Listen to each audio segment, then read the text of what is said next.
So YouTube video, 9 good comments, 1 really bad comment. And it's a comment that hits you personally, whatever they say, right? What do you think is going to be the best way to go about dealing with that? I'd probably hire a private investigator. Obviously, like, you've got to throw it out. I think the best thing is, first of all, the great thing about YouTube is you can go in there and delete the comments you don't like, right? So that would probably be something I'd probably do at first. I really don't think that's the smartest way to deal with it.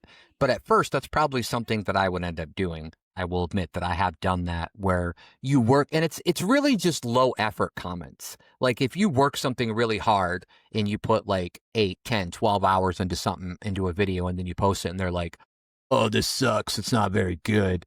Or it's like low effort. And it's like, you don't know. You don't know what I did. You're just saying stuff because, and so I probably deleted those comments.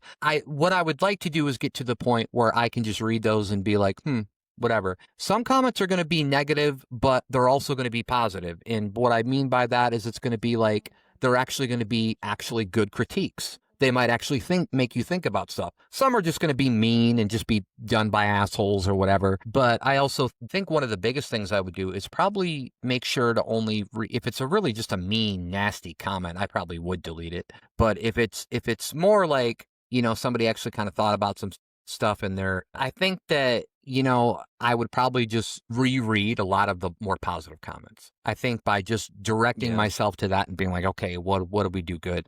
If it's a comment that's really kind of a general critique that I think they're legitimately trying not to be mean about, then I would certainly look into that as that way. And they have no reason to be tracked down and murdered viciously by a wild pack of emus. Sometimes even with the negative comments, right, there is something that is constructive you can take from it. So somebody can say like, I'm like, this is the most boring thing I've ever seen. And what you can get from that is that at some point they got bored.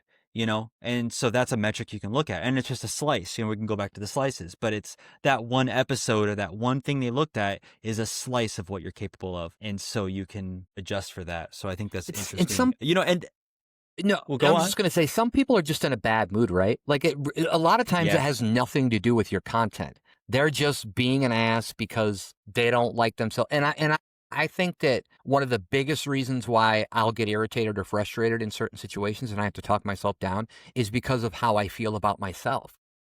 But I certainly don't go on. I hardly ever leave comments on YouTube channels anyways. But if I do like something, I will leave it. If I don't like something, I will just move on. I won't leave a comment at all. Yeah. But I do generally think that there are just some people out there who are just kind of like, fuck the world. And so let's watch this fucker burn. Let's watch the whole thing burn. And it really has nothing to do with your content. It's just them being them. Trolls. Yeah, Trolls. right. And I've heard that, and people that are famous that get to a certain point, like a podcaster, Joe Rogan's of the world, I've heard them say that you just don't read comments at all. You just get to a certain point, you just can't read comments because then your emotions are a roller coaster with the ups and downs. And they'd probably start looking at metrics at that point. Are views going up or are views going down? And then you just respond to that, because there are people that legitimately, they just don't care. Even if half the people are out there, like the Logan Pauls of the world, that have made a huge living off of these, rage baiting, hate baiting kind of comments and in the end, does it really matter that somebody's in their room stewing over Logan Paul, but he's out there, he's at businesses, opportunities, Prime energy drink, and, and he's got his podcast and all in the wrestling. And I'm sure he's got plenty of things that people actually enjoy at this point.